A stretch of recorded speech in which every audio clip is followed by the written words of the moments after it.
All of the stories on there, on the book itself, they have a wide age range of women, everyone from their 20s all the way to their 70s, all different types of industries, but all of them have the same passion and advocacy of helping others. So I thought that was even a better story to bring all of these women together and put this book together.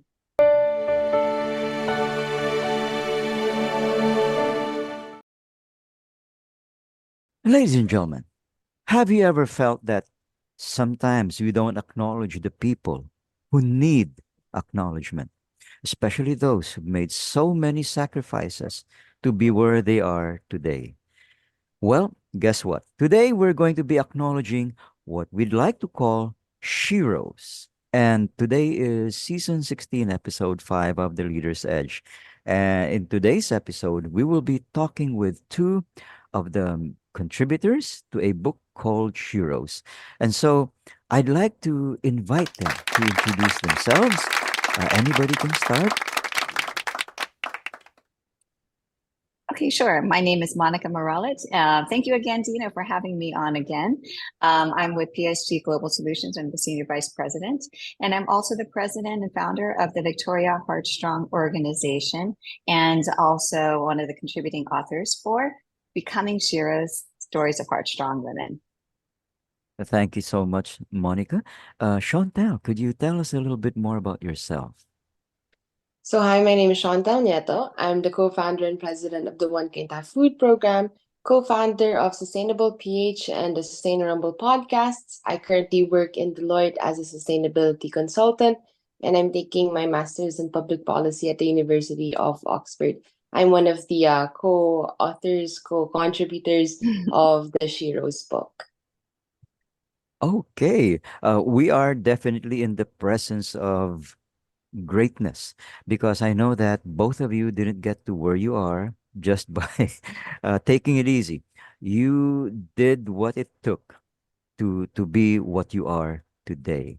And so I'd like to begin by asking, how did the concept of coming up with a book like Sheroes come to be? What was the inspiration that got it started? Sure. Yeah, I'd love to talk about the origin of the book because it always takes me back to a time where I was a little bit hesitant about doing something like this. Hmm. I was at a conference a few years ago for the staffing industry, and there were these women who had also written a book. They were the Lady Leaders Book Club, and Hmm. they wrote a book called Together We Rise. I was at their book launch, and I happened to be flipping through the book. And I was thinking, wow, these are really great stories. They're helping others, they're inspiring others in the industry itself. And I thought, you know what? Um, that's great that they're doing this in the US, but I am sure, for sure, we have wonderful, Hmm. amazing Filipinos right here. And I know that they have a great story to tell. So a few months later, when I came back to Manila, I started to talk to other people and to try to find out if anybody would be interested. So I reached out to my network through different friends, people in my industry. I looked also at the Asia CEO Awards and found a list of women who were part of the Young Sheroes Award. And so there are about 12 of them. And I reached out to some of them and I found out that they had great advocacies as well. And they had accomplished a lot. And I thought they probably have an amazing story to tell to inspire others. So I reached out to them. Shawntel was one of them. And fortunately, she was happy to contribute as well. Most of them had said, you know what, I'm not a writer. I've never done this before. Um, I don't know if I can do it. I'm like, you can do it. You can do it for sure. And I just loved her story as well, and so much that she's accomplished at such a young age. So all of the stories on there, on the book itself, they have a wide age range of women, everyone from their 20s all the way to their 70s, all different types of industries, but all of them have the same passion and advocacy of helping others. So I thought that was even a better story to bring all of these women together and put this book together. I'd agree because last time that I saw a copy of your book, which was lent to me, and I really would have wanted to have read the whole thing on in one We'll sitting. send you one. We will send you one, then, Dina. Nainggit ako sa nanay ko kasi she was so jealous of it. And so she only let me scan it and read a few of the parts of it. And one of the parts that was intriguing to me was yours, Chantal, because as I know, you're one of the youngest writers in that book. So your story particularly intrigues me because few people know at an early age what they want to do. Usually they find themselves when they're in their 30s and their 40s. I've even met people on this show who really found what they wanted to do when they were already in their 60s. So, Chantal, tell us a little bit more about yourself. Do you do you consider yourself a shiro? And if yes, how did that happen? I I try not to, I guess, put myself in a position to think too highly of myself. So I don't really know if I would consider myself a Shiro, at least not yet. I feel like we've really just begun, or I've just begun in terms of doing the work that I do, that my team does. There's so much more to be done.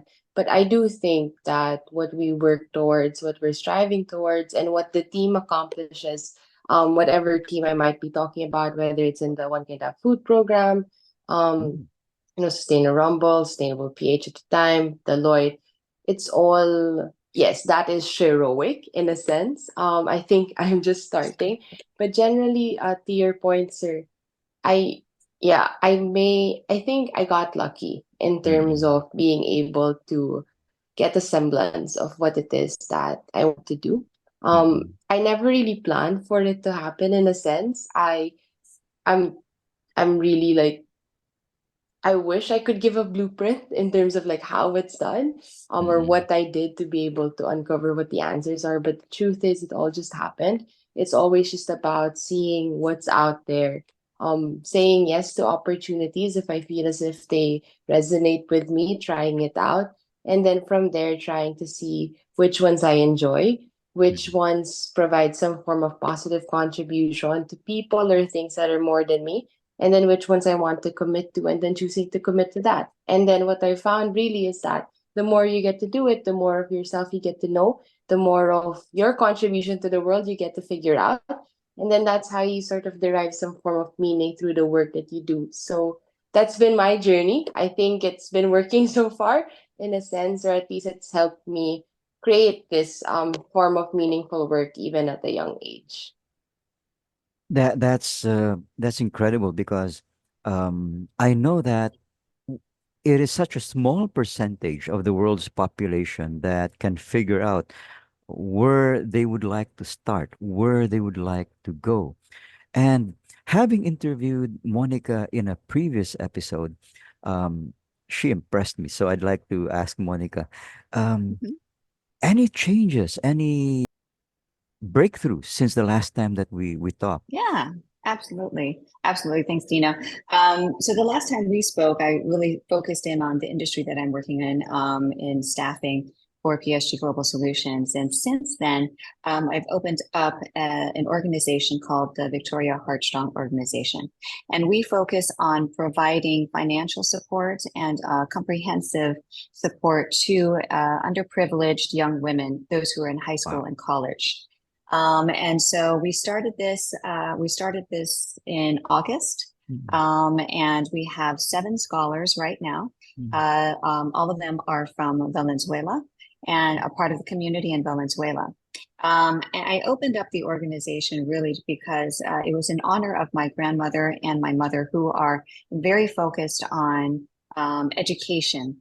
And I just believe that the more we can educate our young women, the more choices that they will have, and the more that they can contribute to their communities and also to the country as a whole. So that's my goal, is to be able to give these underprivileged young women a chance so that they can really contribute to their communities. All of the scholars have really great stories as well, because they come from very low income families, mm. and but all of them have some kind of ambition, that they something that they want to be, and what would be holding them back is financials.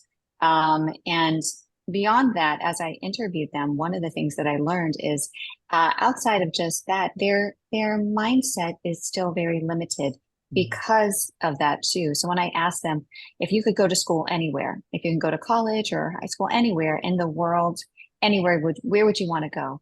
And Mm. they still said they would want to go to school in Venezuela.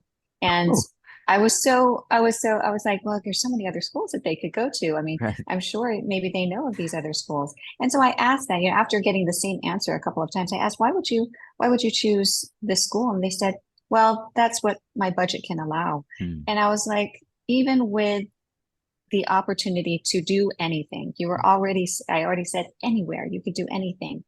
They're still so limited. So their mindset, just because they really haven't been outside of Venezuela very much or exposed to anything, that's where their future they believe Mm. lies. And so one of my objectives as well is to be able to provide them the opportunity to see more and to be able Mm. to see outside of what they are limited to right now. And I want them to be able to see that their future is unlimited. They Mm. just have to be able to see it and dream it and then work towards it. So that's really the purpose of the Victoria Heartstrong organization. And through this book that we've been writing, all of the proceeds are going to be going to the Victoria Heartstrong organization so that we can continue to build on this. One thing that I had also, if I can continue, I had thoughts Please. of was, we were at the book launch and we were introducing the authors as well as the scholars. They had both that those two groups had come, and as I was looking at both of them as they were kind of standing up on the area or kind of the stage where we had put in place, I thought, wow, we are changing lives. So one, the authors have written a book, and their stories inspire anybody that reads it. All of the different stories that are out there, they're going to enrich other people's lives. And at the same time, the product of this book or the proceeds of the book go to changing the scholars' lives. Mm. So when I had come up with this project, I didn't even think about those two. But as I was standing there looking at the authors and the scholars standing side by side, I suddenly realized that we are doing so much more than I had even thought of. Mm. I thought, well, I'll just write a book, I'll sell it, we'll give the money to the foundation. But it seems like there's so much more that we can do. I agree. Um, One of the things that I think causes young people to have a very local mindset is that depending on what their goals are, they automatically fall into these like cookie cutter ways of thinking. For example, we do know that here in the Philippines, when young women decide they want to become nurses, automatically in their mind, they're thinking, I will work abroad. Eventually, I Mm-hmm. will work abroad. Or if they decide to be caregivers, it's the same thing. It's the goal is to be able to travel to a different country. Sadly, though, if they're not thinking about taking courses in that area, they become more local. Their comfort zone is so limited. Their confidence to explore, Yes. to try. But I love what you're doing because I know that some Americans who will be listening to this will say, "Well, Monica, where were you when I was getting my student loan? Because I'm I'm in the doghouse now. I'm still trying to pay it off. Even if I have a good job, the loan is just so big. And what you're doing for our young people is magnificent. And I think the book is a step in the right direction because when they start to read that, and for our viewers, once you get a copy of this book, please don't just read it once and put it down. Reread it again and again because then it'll start to sink in that these fine ladies didn't just get to where they were because they tried. No, they got to where they are because they persisted. They became consistent. So I'd like to ask Chantal, were there any particular challenges that you faced, especially because you're so young and your future is so broad? Any struggles that you had to go through and overcome? Yes, definitely. So, When I first got into the field of social impact, my friends and eventual co-founders and I, we started creating these electricity generating water filtration bikes. So you bike the bike, you generate electricity, you filter water. The best thing about it is that, like, for one half of my team didn't know how to ride a bike. Oh, We all belong to the same degree, management from okay. Light Chem. So we knew how water filtration works, but for every other part of that product, we did not understand what we were doing. We just knew that we wanted to generate electricity for people. And so that was a very huge challenge that we had to overcome should we want to actually bring the product and the service to life. Thankfully, we had a lot of support coming from mentors who we'd meet and who were very kind enough to guide us, partners and experts who very kindly, sometimes not so kindly, provided us with help in terms of designing and manufacturing the bikes. And eventually, we got to create 7 models, 7 prototypes for it, Oh, and deploy it as well in communities. And of course, this was also the first time we were going to be engaging in, say, community organization. So we also really had to leverage a lot on partnerships and work with the community leaders themselves so that we could actually interact, partner with, and work with the community members. So it really was a lot of just jumping in and seeing what we could do, understanding what we can't, and then mm-mm. finding people who could help and support us along the way. These challenges still remain with me as we proceed with the work that we do, for instance, in the One Quinta Food Program, in our other ventures where, of course, we can't always do everything. We don't know how to do everything. In fact, we probably don't know how to do 90% of the work that we actually do. So it's about really finding people who we can bring in the team or bring into partnerships so that they could supplement the work that we do and bring all of this together. That's an interesting observation that you've shared because for a lot of people, and this is probably revealing my age. Um, Pretty much everybody in my generation figured out how to swim and ride a bike even when we were young. Um, that's what happens when you're still using rotary phones. I mean, we didn't have devices, and so we had to go out Yeah. into the world to ride a bicycle, to swim, that sort of thing. And yet, your concern is as valid now as it was then because not everybody will be able to afford a bicycle. Not everyone will have access to the pool. COVID wasn't a help at all because that then kept everybody at home. But now that we're free to go out and mingle, what you're saying is that what you have is an excellent opportunity to convert kinetic energy into something that will provide either power or purified water.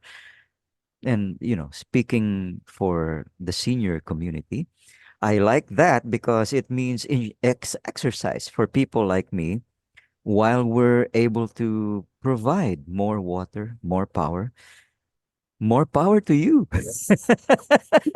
Because that is really such a good thing to be able to get people to do get exercise, bring their costs down in terms of purified water and electricity, help themselves literally. So, what do you see as the future for both of you in terms of your advocacies, your goals, especially your roles as Sheroes? Monica? Um, well, it's a good thing that you asked about goals because I just kind of announced what the goals are for the Victoria Heartstrong organization. And we've obviously started with 8 scholars. I want to be able to increase that to 20 for this coming school year and then add 10 scholars every year until we get to about 60. So that will be over the next 4 to 5 years that we try to get to this goal. So there will be a lot of different things that we focus on when it comes to fundraising for our different programs, not just the book, but there will also be hopefully corporate sponsorships and other things that we will do in the community that will help us raise awareness as well as funds to fund the programs. Yeah. For our programs itself, for these scholars, what we're looking at is obviously not just financial support, as I said, but to be able to bring to them programs that will help them learn life skills. So one of the Mm, things that we find very important is financial wellness and financial stability. So what to do with money. mm. So once you start to get money, or hopefully they will, what are they going to do with it? Hopefully, the first thing they probably want to do is spend it. Their kids, right? But Yes. we have to be able to teach them how to use a budget tracker, and to focus in on things that are important and how to save, because that's really going to give them a lot more confidence if they are able to have financial stability or have that in the bank itself. And even to have a bank account Mm, would be a big deal for them. The other programs that we want to have will focus in around women's health, for example. That's a very big thing for them. We want to be able to focus on also internships potentially, and showing them what it's like to work in different areas. They might be interested in, for example, HR. We have people who are mm, interested in HR. We might give them a summer program or a summer internship where they can go and see what it's like. For the high school kids as well, some of them want to be a flight attendants because they've heard that they can travel around the world. So we would probably give them programs where they might meet flight attendants, might go to the airlines just to see what it would be like, just so that we also expose them to things that are outside their immediate community or what they're typically used to. So those are the goals that we are looking at over the next 5 years, and really just to be able to sustain these programs and build funds from different places. So we're really hoping that that will work out. mm. Oh, I'm so pleased to hear about those programs. I know that many of our viewers who are HR thought leaders or managers or Yeah. officers will say, "Oh, send them to us." The HR people are often overworked. You know, there's just not Sure. enough people, and so Mhm. many companies will welcome apprentices or those who do OJT because it takes much of the burden away from them and gives much needed exposure and experience to the very people that you're trying to help. Even the airline industry. Wow. Mhm. So when it comes to helping people be more aware of the environment and what they can do to protect it, Chantel, um, what would be some of your long-term goals moving forward? For me, I guess it currently could boil down to three things. The first one is to find ways by which we could deepen the impact that the work that we do does. So, for instance, in our One Kenta food program, it's all about providing social welfare services to marginalized communities. So, food and occasionally livelihood support, support for public schools. Whenever we do get partners who might provide workshops, livelihood roadshows, vocational trainings, or whatnot. But as I always say, through these programs, we help people get by. But of course, we want to do more than that. We want to be able to really help provide people with opportunities by which they could rise above poverty and really create the life that they want for themselves. So this entails more systemic and systematic programs that would have impacts that are more long term, more durable, and just overall bigger. So I think within the next couple of years, that's what I also want to build and focus on in terms of providing support and opportunities for marginalized communities through our One Kenta food program, which isn't just in Kenta anymore and isn't just about food, but pretty much we just stuck with the name.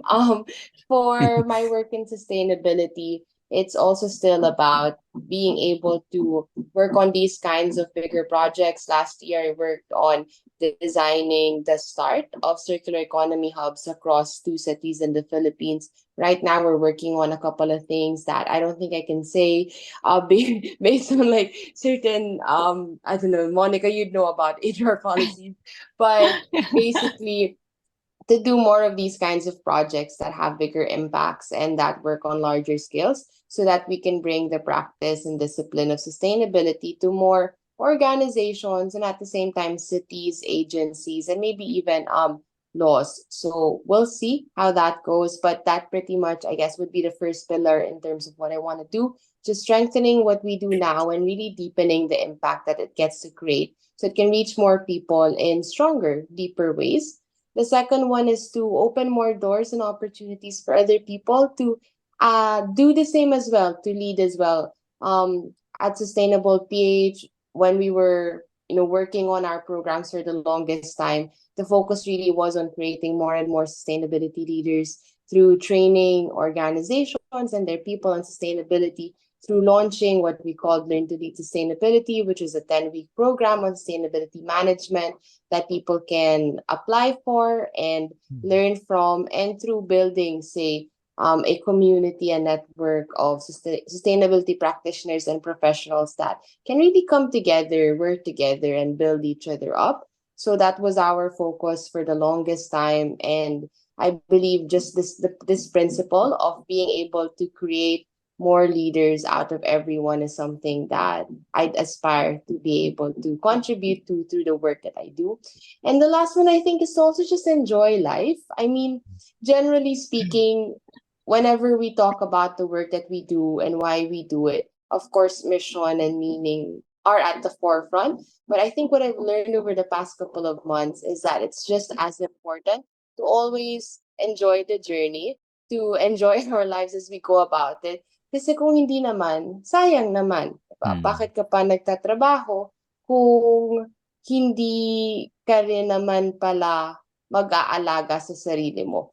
We can only really give as much as we have, and our health really is our primary bank.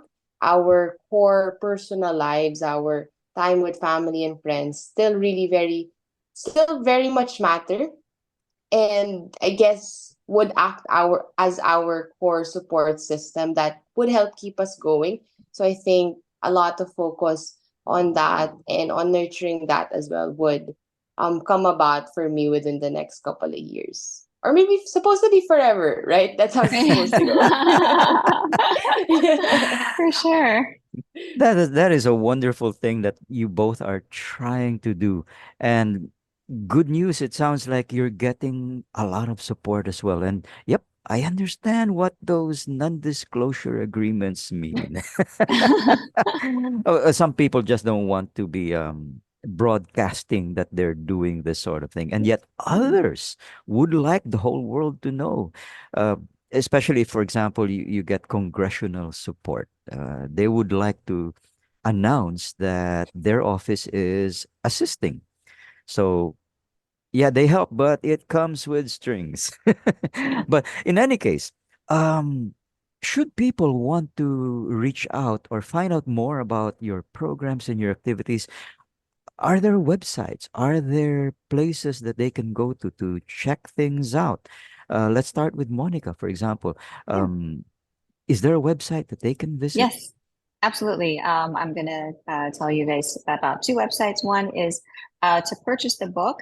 Please do. It's a great book with a lot of wonderful stories like Shawntel's at Mm. filipinasheroes.com. So that's filipinasheroes.com. And so you'll be able to see where you can order the book there, as well as a big idea is to be able to showcase also the Victoria Heartstrong organization, as well as the authors that are on the website too. If you are an international purchaser, you can also purchase the book. The links are also on the website, filipinasheroes.com. To Barnes and Noble, you can purchase the book through Barnes and Noble, walmart.com, Amazon, and a bunch of other places. You just have to go to the page itself so you can find the links there. We also have a website, the Victoria Heartstrong Organization, or victoriaheartstrong.com. So you'll be able to see the different programs and the progress that we're going to be making with the organization. So you can go to both of those. And of course, you can also follow us on Facebook and Instagram and LinkedIn, Filipina Sheroes and Victoria Heartstrong Organization. Thank you So, so much. Wow. So for all of you who are listening and watching, please do check out those websites and get yourself a copy of that book. Chantal, are there any links or sites that people can visit so they can see what that bicycle looks like. I mean, I'm eager. I'm interested. Uh, well, the bikes, well, we've pretty much paused that social enterprise over the past for the past couple of years. But I think there should be some links to YouTube videos of what it looked like Oh, in my personal landing page. So it's this is Shawntel.wordpress.com. It's pretty much just a compilation of the work that we've done over the past couple of years. So that's definitely something that could be checked out if they wanted to see what the One Quinta food program looks like, if they want to get links to say Sustainable's podcast or Sustainable PH's website, and of course get the YouTube video of what our BMB Solutions bike looked like a couple of years ago. For any other messages or inquiries or collaborations, I think it would be easiest either to send me an email at shawntelnieto@gmail.com or also just send me a DM on Instagram at Shawntel Nieto. I'm usually very responsive there. all right. Now, before we conclude the episode, I mean, a big question on my mind right now is that great people normally become great because they stand on the shoulders of others that inspired them. So let me ask both of you, who were the first heroes in your life that made you aspire to become one yourself? Maybe we could start with Monica. For sure, my mother and my grandmother were my first Sheroes. Hmm. They had their own struggles through life, and they taught us and gave us a lot more opportunities than we might have had Hmm. if we had not, kind of moved from the Philippines over to the U.S. My grandmother didn't even finish fifth grade. So education was a very big a deal for her that she made sure that all of her children went through college and were able to be independent. And of course, my mother, because of that, she became a nurse. She moved to the U.S. She started a new life. She had us, and so all of the different struggles that she went through, just moving to a different country in the 70s. Now I'm revealing my age, Dino. In the 1970s, was a very big deal at that time. So she had been on a plane for the first time. She's gone to a different country for the first time. It's a different culture, and in the middle of rural Georgia. So looking at all of those different challenges and struggles, and how well they have been able to give us opportunities. That was really the path towards my Shero-ness, my becoming a Shero. Awesome, awesome story. Like many of us, our mothers really are our first influences. You've met my mother, I think, or Yes. virtually, so you know what she's like. Several times. Yes, I've met her in person several times. She's a Oh wonderful yeah, that's person, Dino. right. Yeah. Yeah, there was a face to face. She Yes. did show the posts on FB. So, Chantel, pray tell, who is your hero? Who is the one whose shoulders you stand on today?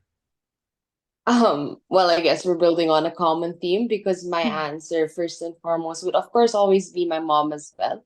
Hmm. She taught us and showed us as well what it means to be kind, what it means to be empathetic towards others, and what it means to really, I think, be someone who always maintains respect and Hmm. dignity for yourself, but at the same time constantly looks for ways by which you can serve and just be kind to others. I think it was growing up with that kind of a role model that I got to see and understand what it means to live a life that's not just yours or that's Hmm. not just for you.